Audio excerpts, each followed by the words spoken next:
సంధ్యా theatre తొక్కిసలాట కేసులో high court bail మంజూరు చేయగా పూచీకత్తు పత్రాలను సమర్పించేందుకు కాసేపట్లో నాంపల్లి కోర్టుకు అల్లు అర్జున్ రానున్నారు.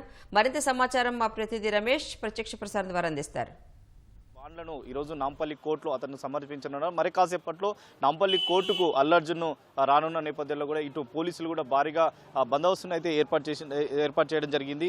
అయితే మరి కాసేపట్లో అంటే జడ్జి ముందు వద్ద ఏవైతే షరతులకు సంబంధించి కూడా కూడిన బాండ్లు ఏవైతే అంటే రెండు వ్యక్తిగత పూచికలకు సంబంధించి కూడా 50,000 రెండు వ్యక్తిగత పూచికలను సమర్పించడంతో పాటు వ్యక్తిగతంగా అతను వచ్చి తర్వాత న్యాయమూర్తి ముందే తను సంతకం చేసి తర్వాత పత్రాలకు సంబంధించి కూడా న్యాయమూర్తి ముందు సమర్పించనున్నారు. అయితే ఈ షరతులకు సంబంధించి కూడా ప్రతి ఆదివారం ఉదయం 10 గంటల నుంచి మధ్యాహ్నం 1 గంటల వరకు కూడా చికట్పల్లి పోలీస్ స్టేషన్కు విచారణకు రావాలి, తర్వాత అక్కడికి పోలీస్ స్టేషన్కి హాజరు కావాలని చెప్పి కూడా కోరడం జరిగింది. అదేవిధంగా విదేశాలకు సంబంధించి కూడా ఎక్కడన్నా విదేశాలకు వెళ్లాల్సి ఉన్నట్టయితే ఖచ్చితంగా ముందస్తు అనుమతి తీసుకోవాలి. నాంపల్లి కోర్టులో అనుమతి తీసుకున్న తర్వాతనే వెళ్ళాలని చెప్పి కూడా సూచించడం జరిగింది. ఇదే విధంగా అంటే ప్రతిరోజు ప్రతి ఆదివారం సంబంధించి కూడా 2 నెలల పాటు ఇదే విధంగా రావాలి, లేదనుకో ఛార్జ్షీటు కోర్టులో వేసేంత వరకు కూడా రావాలని చెప్పి కూడా ఇప్పటికే ఈ షరతులు అయితే నాంపల్లి కోర్టు విధించడం జరిగింది.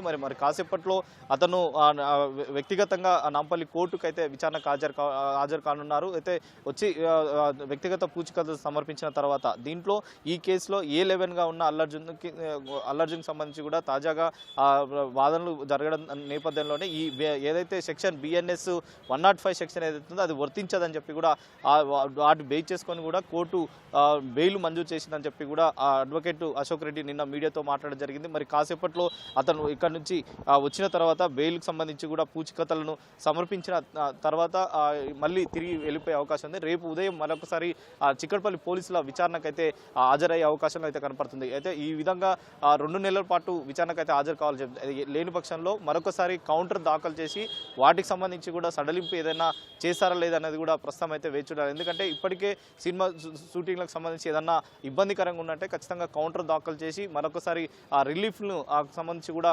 కోరుతామని చెప్పి కూడా ఆయన అడ్వకేట్లు అయితే చెప్తున్న పరిస్థితి అయితే ఉంది. ఒట్టు స్టూడియో.